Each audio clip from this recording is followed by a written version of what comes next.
to challenge all black people for this 2024 election to stop going to your polling place and just voting Democrat, Democrat, Democrat without even knowing what's going on. It's your first time here, this is Comfort for Life Network. Don't forget to subscribe to the channel. For my returning subscribers, I appreciate your love and support. Without further ado, let's dive into today's video. Not all black people identify as Democrat, but let's say in the last election, 2020, 92% of black voters voted for Biden, 8% voted for Trump. And when you look at the demographics of how black people identify, around 75% of them identify as Democrat, 15% around identify as independent, and around less than 10% identify as Republican. From the statistic, we can tell that a majority of black people support Democrats. So what could be the reason why she's sending this strong message challenging the black community not to vote for Democrats for this 2024 election? So what could be the reason? Could there be any disappointment that they have faced? What could be the reason? But before we get into that, let's go back a bit into history and know when it started that black Americans started giving their support to Democrats. How did it come about? Let's go back into that before we continue the whole thought that you had.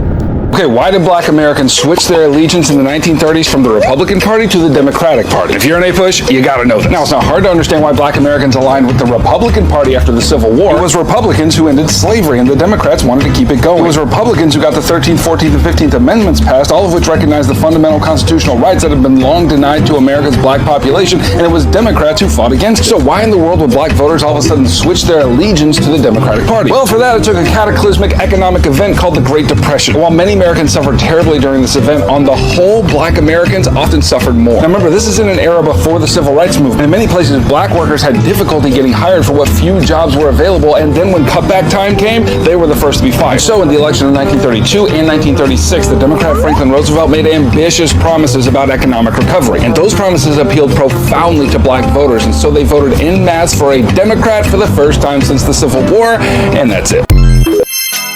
Not wrong. Listen to this. I'm going to challenge all black people for this 2024 election to stop going to your polling place and just voting Democrat, Democrat, Democrat without even knowing what's going on, just because you've been told to always vote for the Democratic Party. What has the Democratic Party done for us as black people in the past, I don't know, 50 years? Even the first black president, he didn't do for the advancement of black people in this country whatsoever. Barack Obama did more for the LGBTQ community, more for the gay community, signing laws protecting them and their advancement and their rights than he did for black people the entire 8 years he was in office. So why are we still sitting up here voting Democrat when they don't do for us? When we have old white men telling us, you ain't black if you don't vote for me, but then he goes into office and does absolutely nothing for black Americans, but we sit up here and we vote Democrat every single time because we've been told to. It hasn't helped you, hasn't helped your mama, and it's not gonna help your kids. Told y'all before, I am no Republican. I voted for one Republican in my life. That's Governor Chris Christie in New Jersey, because I thought that Corzine was a disaster. I voted for Clinton. I voted for Al Gore. I voted for Barack Obama twice. I voted for Biden, despite the crime bill that incarcerated a whole bunch of people in the 90s that looked like me. I shoved all of that aside. All of it. Because I knew how divisive Trump would be. But as we sit here now, and we watch something like this transpire, where there seems to be more rapt attention being paid to folks who are not even here illegally, nor are from this country, yet we want to turn around and ignore us. Black folks, Latinos, and beyond, who are impoverished and are in need. We know why you're doing it.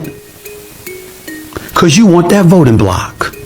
So once again, ladies and gentlemen, what did I say years ago when I used to give speeches and say I wish for at least one election, everybody vote, every black person in America votes Republican? Remember when I used to say that? You know why I used to say it?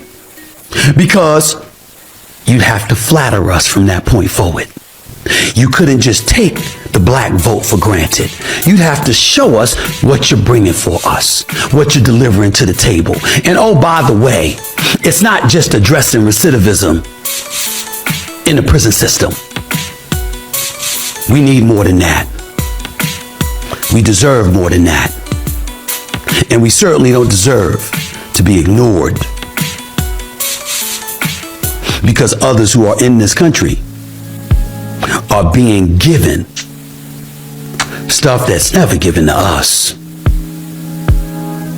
I'm talking about my black and Latino brothers and sisters. Come on, y'all. Come on. Seems Democrats are up to their kente cloth antics again, but this time putting out a PSA for Black History Month using none other than Rachel Levine. This Black History Month, I'm pleased to partner with OMH in advancing better health through better understanding for Black communities.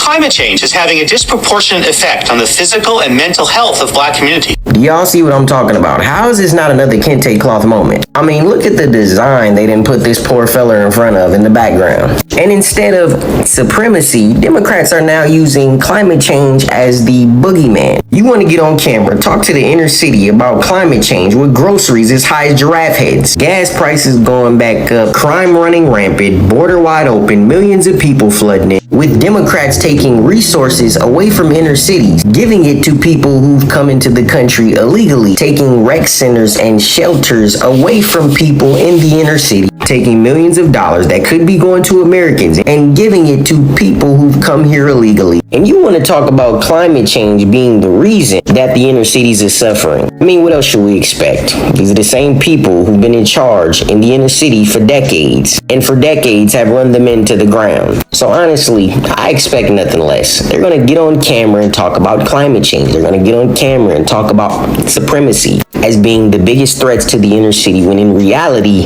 it's them. Their policies are the biggest threat. They've literally created lawlessness. No, I don't think people are going to be worried about climate change when they can't afford groceries. Their resources are being taken and their cities are being destroyed. Ridiculous. I would wish all my South African brothers and sisters, just like all my American African brothers and sisters, don't vote for either party. Show them your power. If nobody shows up to vote in the next election, whoever loses will recognize how much they lost out on not catering to the grassroots black vote.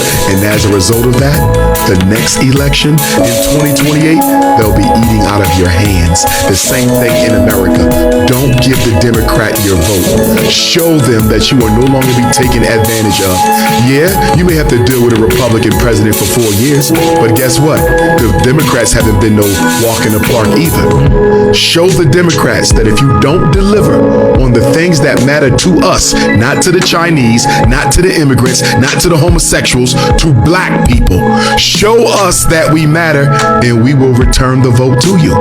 The best way to influence the political process is to not participate in it in one election cycle and let the power structure see your power. But it's not likely to happen. You know why?